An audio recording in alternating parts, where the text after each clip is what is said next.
कौशिक भाई के लिए बहुत बहुत शुक्रिया। योगा ट्रेनर है, बहुत अच्छा इंसान है, वीडियोस देखे हैं और आज शो में भी थे तो बड़ा अच्छा लग रहा है।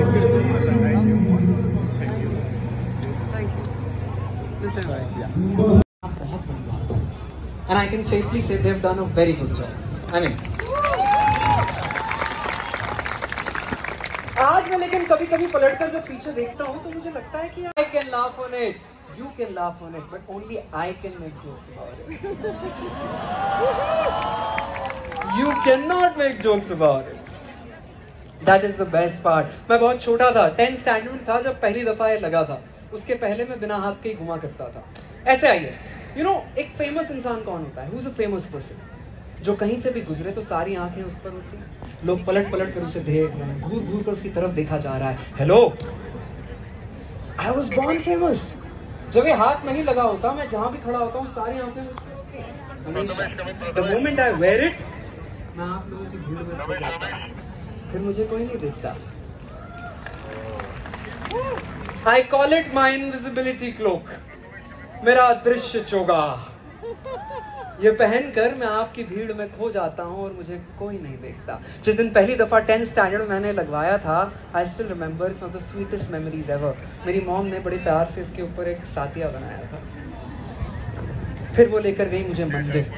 ट्रेडिशन होता है, मंदिर जाते हैं, नया नया लगा था, हाथ पहनने की आदत थी नहीं, मंदिर में बहुत भीड़ थी। हम अंदर घुसे, एक बंदे का हाथ जोर से लगा और हाथ निकल कर मैंने स्लो मोशन में देखा है उसे गिरते हुए। वो इधर गिर रहा है और स्लो मोशन में कुछ आंटियां छलांगे लगा रही हैं। 3 सेकंड में 5 मीटर का रेडियस जुप।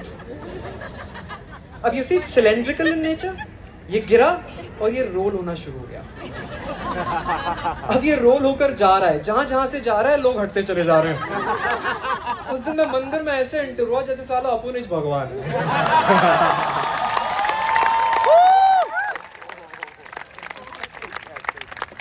पर वो दिन पता है मेरे लिए खास क्यों था? वो दिन खास इसलिए था क्योंकि उस इंसिडेंट के बाद मेरी मॉम बहुत हंसी थी। पहली दफा उनको इतना हंसते हुए मैंने खुद के सामने देखा था। ज्यादातर जब वो मेरे सामने होती थी तो रोती रहती थी, इसलिए वो दिन बड़ा जरूरी था। देखो यार, आज मैं कभी कभी सोचता हूँ तो उन लोगों के लिए भी आसान तो नहीं रहा होगा ना।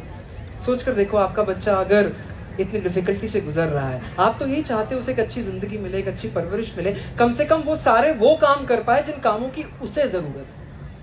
कितना पेशेंस लगा होगा मेरे साथ हर छोटी छोटी चीज को सिखाने में, बताने में। आपको किसी काम को करने में 5 मिनट लगते हैं तो मुझे वही काम धीरे धीरे वो अच्छी लगी। हम लोग वॉक कर रहे थे, मुझे पता भी नहीं चला 10 मिनट से हाथ पकड़े चल रहे थे वो।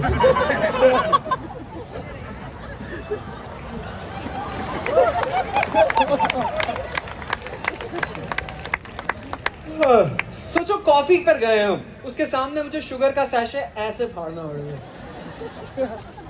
न जाने जिंदगी में दिन रात कितने पैकेट ऐसे फाड़े मैंने।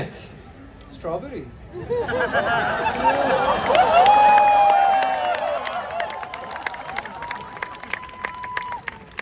ना उसने हाथ पकड़ा तब समझ आया, ना उसने हाथ छोड़ा तब समझ आया। बहुत उदास था। किस इसका ब्रेकअप हुआ है? अगर कपल में आए हो तो हम सभी का दिल कभी न कभी तो टूटा है। मैं भी बड़ा उदास था, बड़ा अकेला था। I was very alone. I badly needed a hand. Quite literally. फिर भी उस समय मन में ऐसी आवाज आती थी कि घबरा मत, हो जाएगा, कोशिश तो कर तो सही, उठ तो सही। वो आवाज पापा की होती थी।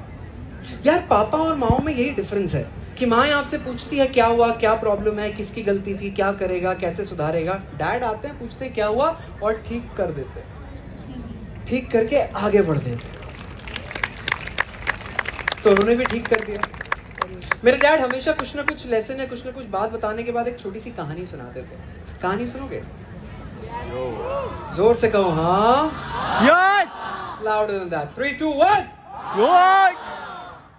कहानी सुनाते थे एक शख्स की। एक शहर में एक इंसान रहता था, उसके साथ वो सारी समस्याएं थी जो किसी भी शख्स के साथ हो सकती हैं। इमेजिन करके देखो, कर्जदारों की भीड़ बाहर खड़ी है, फैक्ट्री जल गई है, बहुत सारे नुकसान है, बीवी छोड़ के चली गई है, बच्चे नशेड़ी है, व्हाटएवर। जितनी समस्याएं थी वो सारी थी। तो एक दफा उसका एक दोस्त उससे मिलने पहुंचा कि हाल चाल पूछ। गया तो वही दोस्त घर पर नहीं था, तो ये दोस्त बैठकर इंतजार कर रहा था। कर्जदारों की भीड़ काटता हुआ वो दोस्त अंदर आया, आकर अपने दोस्त को देखकर खुश हुआ और बैठकर कहता है जूते उतारते हुए, ये जूते बड़ा काटते हैं। वो दोस्त जो मिलने गया था वो सोचने लगा, भाई तेरी जिंदगी में इतनी समस्याएं हैं कि उसमें से एक भी अगर मेरे साथ हो तो शायद खुदकुशी कर लूं मैं। तेरी दिक्कत है कि तुझे जूते काटते हैं, मतलब जूते बदल ले, it's the simplest of solution there is. उसने कहा जूते तो मैं कल बदल लूं, प्रॉब्लम यह है कि इस काटते हुए जूतों में जब मैं पूरी दुनिया घूमता हूँ, सारे शैतानों से लड़ता हूँ, दिक्कतों से उलझता हूँ, फिर जब वापस घर आकर ये जूते उतारता हूँ तो जो सुकून मिलता है ना मेरी जिंदगी में, बस एक वही सुकून मेरे पास बचा है। हमें समझना सिर्फ इतना सा है इस कहानी से दोस्तों, सिर्फ इतना सा कि असल में आपकी सारी दिक्कतें, आपकी सारी प्रॉब्लम्स, आपकी सारी कंप्लेंट्स उस जूते की तरह है, वो असल में है नहीं। आप ही उन्हें पहनकर घूम रहे हो उस उम्मीद में कि जिस दिन ये उतारेंगे सब ठीक हो जाएगा।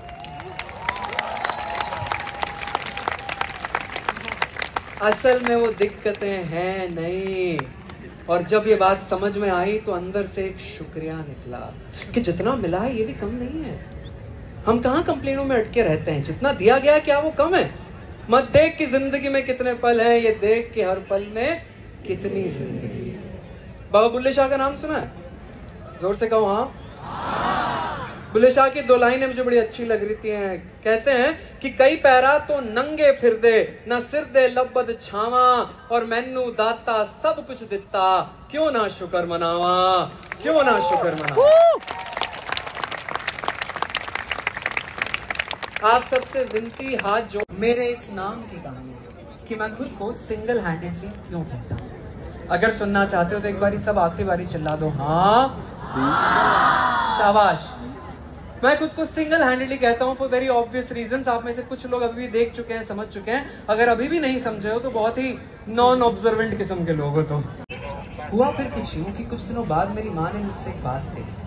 मेरी माँ कहने लगी, बेटा जिन चीजों को बदला ना जा सके उन्हें अपना लो। राइट? जिन चीजों को बदला ना जा सके उन्हें अपना लो, उन्हें एक्सेप्ट कर लो। उन्हें एक्सेप्ट करने के अलावा आपके पास और कोई ऑप्शन है भी नहीं। जब ये बात समझ में आई तो रियलाइज हुआ कि यार एक्चुअली सोल्यूशन काफी सिंपल था।